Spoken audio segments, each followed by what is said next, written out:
Welcome. Today we're going to be putting on a coaching session here, and we're going to be focusing on the planning part of that process. Probably in the coaching world, we stress that the planning is the most important part. Get the plan right and the session delivers itself. So we're going to look at what makes an effective coaching session today. The methodology we're going to use is a progressive method. I'm going to go work with my students now, and we're going to work through them different phases. Planning is key here. For an effective session, the earlier you can get here, the more prepared you are. It makes for a greater coaching environment for the students.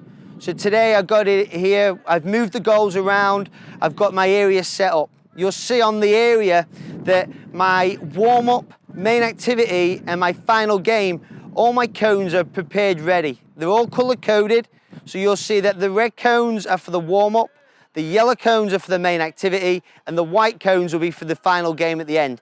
And it will be a process of just picking up one color cone as we move from one activity to the next. In the coaching world, we call this flow. Just one activity flow to the next, to the next. We want to minimize downtime. If we minimize downtime, we control the group. The group are maximum participating in that activity, and there's more enjoyment and fun in the session. Okay, so today we're going to follow the process of a warm-up, main activity and a cool down. The three key elements that when we're planning an effective coaching session. The warm-up will engage a first pulse raiser,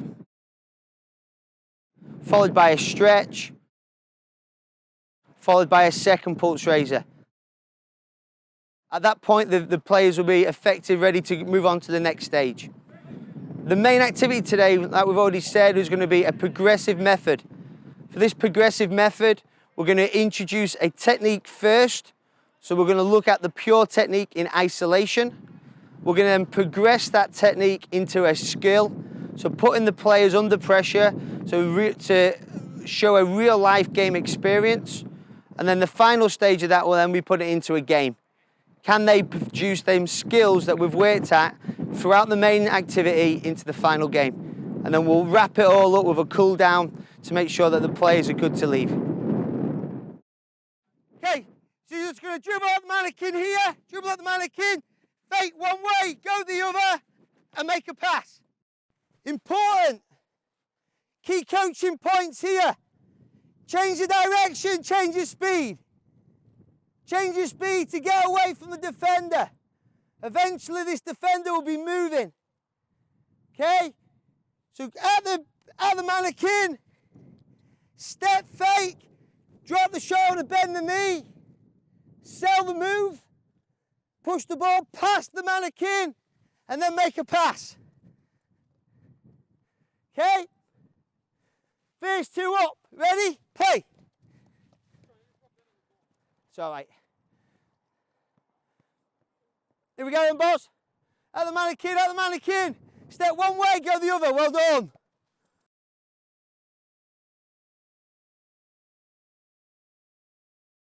So we're going to progress the activities now. We've done our technique bit. We're going to put it into the skill phase. Okay, so now we're going to go 1v1. So it's the Reds versus the Blues. The Reds versus the Blues. Play with the ball. You start. Pass the ball in. Deck, and then you're going to go defend.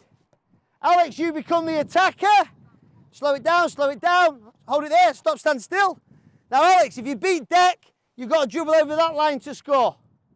Deck, if you win it, you've got to dribble over their line to score. Okay? Once you've been, you're going to change ends. Yeah? Once you've been, you'll change ends. Keep track of your score. Okay? So, Josh, give down the ball. Are we ready? Let's play. Here we go. 1v1.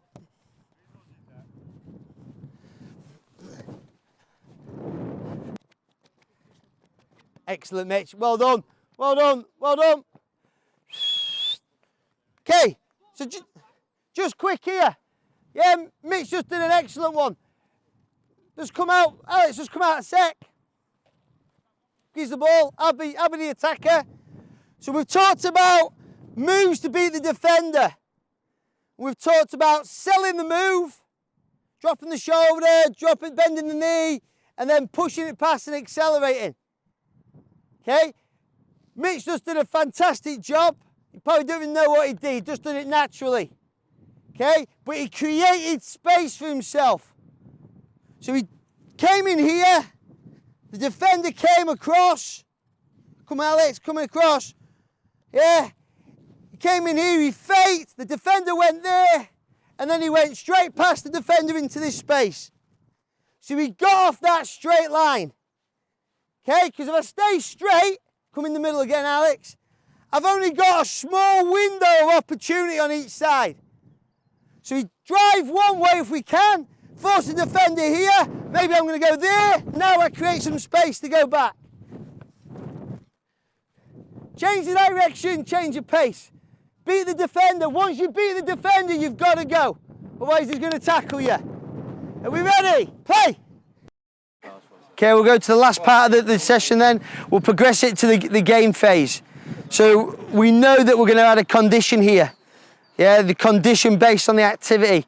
So we'll put the condition in for about 50% of the time, and then we'll take it away. So the condition's simple, because the activity today is all about attack, attack, attack. So in your session today, if you get fronted in a 1v1 situation, you beat your defender and you score, it's worth 2. So it's encouraging you to attack the defender. Everything that we've just done in the technique and the skill phase, developing them skills, developing that understanding, transfer that now into the game. So I want you to be super confident on the ball and get in your head, attack, attack, attack. And now for some of you, that won't be a problem. Yeah, because you're attacking players.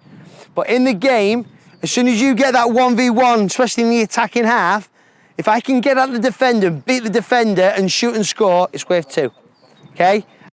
Hopefully you've enjoyed what you've seen. Today, we looked at a progressive coaching methodology. So we introduced a technique at its rawest stage, just looking at the technique in isolation. So you saw the guys today, they was dribbling at a mannequin. The mannequin wasn't moving, they could just focus on that technique. We then progressed that to a skill phase. They played a little bit of 1v1, so a live defender now, so moving that technique into a game-related situation. And then we finish this now by going into the game phase. Important here in the game phase though that we had a condition. The condition is always related to the topic we're working on. So today, you'll see in the session that it was very much about attacking. So in the game right now, if they can attack a defender and score, they get double points. The plan here is hopefully that these students behind me, they're going to be the next coaches out there. Today, we use this methodology in football. But this coaching methodology, the progressive coaching methodology, is a very rich methodology. It's used across all different sports. And these students then will be able to transfer that, hopefully as maybe sports coaches or PE teachers in the future.